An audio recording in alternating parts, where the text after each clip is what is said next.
লতাস কিচেনে অনেক অনেক স্বাগত। আজকের রেসিপি পালং শাকের পরোটা। গরম গরম এই পালং শাকের পরোটা সকালে জলখাবারে বা রাতের খাবারে দারুণ লাগে। পুরো রেসিপিটা দেখার জন্য আপনাদের অনুরোধ রইল বন্ধু।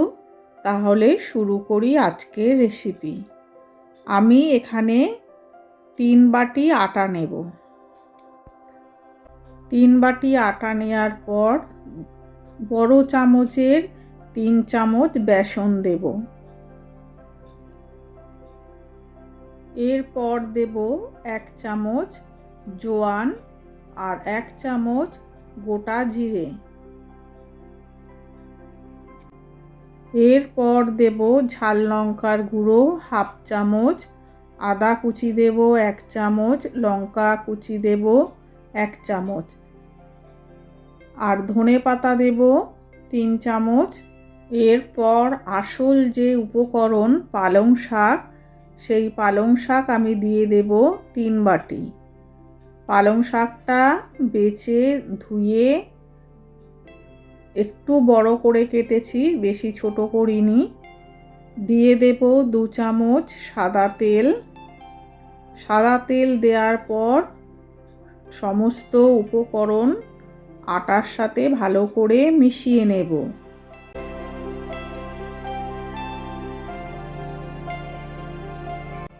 আটা মাখতে মাখতে তারপরে মনে পড়েছে আমি নুন দিইনি, তাই নুনটা 1 চামচ দিয়ে দিলাম। আপনারা আপনাদের পরিমাণ মতো নুন দেবেন। এরপর আটাটা ভালো করে পালং শাকের সাথে মিশিয়ে নেব আর অল্প করে জল দিয়ে ব্যাটারটা মাখতে হবে। আটা মাখা আমার হয়ে গেছে। এবার আমি 10-15 মিনিটের জন্য ঢাকা চাপা দিয়ে রেখে দেব। 10-15 মিনিট পর আবার ফিরে এলাম। ব্যাটারের ওপরে 1 চামচ সাদা তেল ছড়িয়ে দিয়ে ভালো করে আবার ব্যাটারটা মেখে নেব।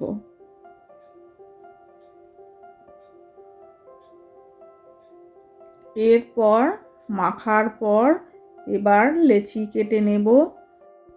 আর আমি লেচিগুলো একটু মোটা ধরনের করব, কারণ মোটা মোটা লেচি করলে পরোটার নরম হয়। আর আমি 6টা লেচি করব। শীতকালে এখন বাজারে প্রচুর পালং শাক, তাজা বা টাটকা পালং শাক। আপনারা একবার রেসিপিটা বন্ধুরা করে দেখবেন, খেতে কিন্তু দারুণ হয়। আর বেসন কিন্তু অবশ্যই দেবেন। বেসন দিলে কি হয়, পরোটা নরম হয় আর খুব টেস্ট হয়। আর আমি প্রথমে দেখুন 6টা লেচি করা হয়ে গেছে। আর আমি চৌকো শেপের পরোটা করব।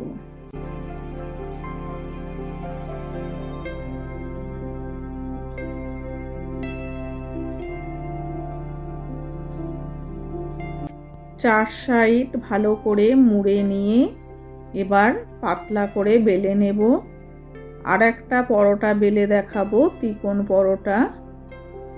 এটা প্রথমে গোল করে বেলে নেব, তারপর ত্রিকোণ ভাঁজ করে নেব।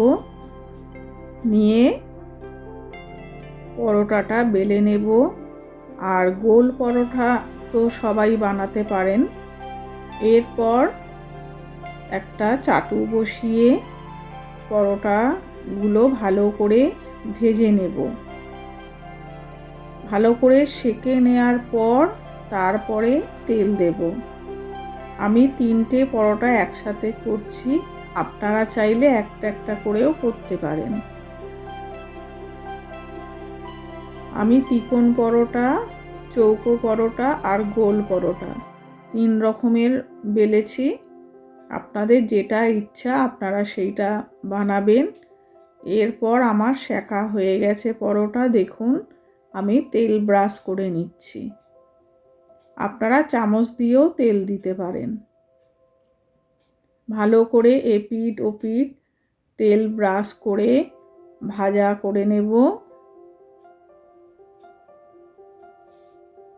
সমস্ত পরোটায় এক এক করে তেল ব্রাশ করে ভালো করে লাল করে ভেজে নেব। দেখুন ঠিক এই রকমভাবে ভেজে এক একটা করে ভাজা হয়ে গেলে এবার এক একটা করে প্লেটে তুলে রাখব।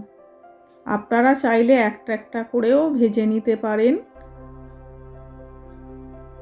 সমস্ত পরোটা ভাজার পর এবার আমি একটা প্লেটে পরিবেশন করে নেব। আপনারা আচার দিয়ে হোক, টক দই দিয়ে হোক বা তরকারি দিয়ে হোক, যে কোনো কিছুর সাথেই আপনারা খেতে পারেন।